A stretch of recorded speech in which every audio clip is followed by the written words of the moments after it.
그리고 강성근이나 하나증권 얘들은 진짜 문영호 X고 싶었을 겁니다. 아니 이걸 유튜브에 깠으니 아니 도둑질도 손발이 맞아야 하는 거죠.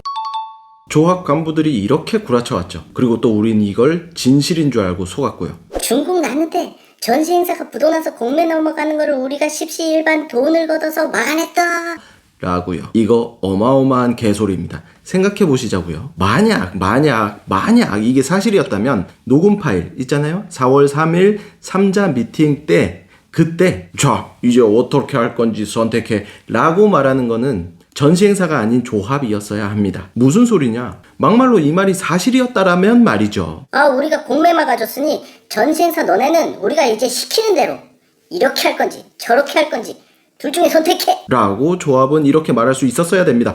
저 말이 사실이었다면 말이죠. 그런데 녹음 파일 가만히 들어보면 어떻죠? 입장이 완전 반대죠. 무슨 말이냐? 명분은 전시 행사에 있었다라는 말입니다. 주식 사기 직전에 전시 행사 하나증권 조합 간부들 이렇게 3자 미팅 했을 당시에 녹취 파일 들어보시면 이렇게 얘기합니다. 전시 행사에서 전매, 전대, 분양 이 모든 시행이익 오케이. 조합에 넘겨주겠다. 그리고 조합 너네가 말하는 추매금 100억 우리 시너지 신탁 계좌로 대여로 준다는 거 오케이. 그럼 우리가 대출 연체이자 갖고 입주 진행하겠다. 아니면 너네가 계약금에다가 가압류 걸어놓은 거 풀어라. 우리가 알아서 상가 담보대출 받아서 대출 연체이자 내고 입주할게. 여기서 대출이자란 23년 10월 준공 후에 PF 만기에 따른 연체이자를 말합니다. 24년 4월까지 입주를 거부했으니 4개월치 연체이자 약 100억이 쌓여있는 상태였어요. 그거 다시 이야기로 돌아와서 이렇게 얘기하는 전시행사의 뉘앙스가 어떤가요? 당당하죠? 그건 바로 3자 합의의 도장 찍기 직전 상황이 바로 공매 자작극이 실패로 돌아갔기 때문입니다. 조합 간부들은 명분이 없고 전시 행사는 명분이 있고.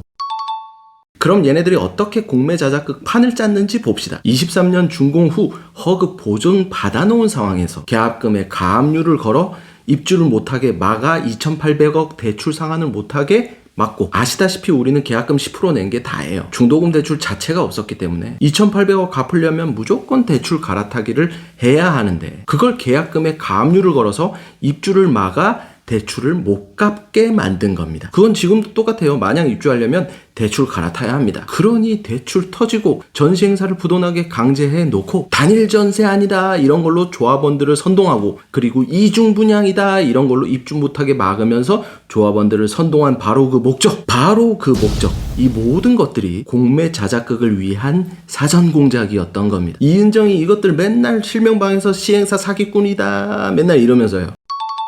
자 그럼 대체 뭐가 공매 자작극이냐? 이건 문영호 유튜브에 자세하게 나옵니다. 문영호가 유튜브에 올린 공매 공고를 보시면 하나, 매수자는 아파트를 공매 떠도 임대법인은 따로 사야 한다. 향후 발생되는 비용들은 전부 매수자 책임이며 매도자에게 책임을 물을 수 없다. 공매 떠도 입주 예정자인 조합의 권리와 의무를 포괄 승계하여야 한다. 현장 설명은 별도로 하지 않으며 이에 따른 책임은 매수자에게 있다. 어떤 생각이 드시나요? 만약 여러분께서 입찰자라면 이거 입찰하실 건가요? 공매를 모르는 사람도 이 조건에 입찰하면 잣된다라는 거는 느낄 겁니다. 이겁니다.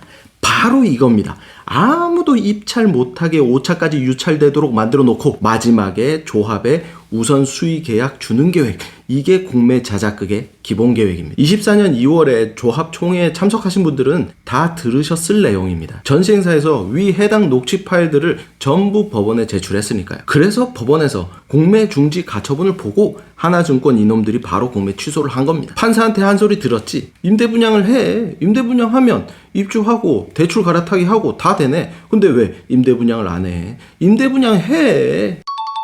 그래서 공매 자작극이 실패로 돌아간 겁니다. 조합 간부놈들이랑 하나증권한테는 이제는 전시행사와 합의 볼 수밖에 없는 형국이었고요. 그리고 강성근이나 하나증권 얘들은 진짜 문영호 X고 싶었을 겁니다. 아니 이걸 유튜브에 깠으니 아니 도둑질도 손발이 맞아야 하는 거죠. 무궁화 신탁 홈페이지에 보시면 지난 자료들 10년치 공매 공고 자료들, 공매 취소된 거, 공매 중지된 자료들 올라와 있거든요. 그런데 우리 것만 없습니다. 무궁화 신탁 권중명이 이 새끼도 미친 거예요. 서민 아파트를 갖다가 농락한 겁니다. 허그 보증 받아놨는데 입주 신청 거부한 새끼가 바로 이 새끼예요. 지금까지 눈덩이처럼 불어난 피해에 대해 어떻게 책임질 거야? 이러니 무궁화 평판이 쓰레기지. 이름 바꿔라. 무궁화 이름에 먹칠하지 말고 조화로 바꿔라. 조화 신탁.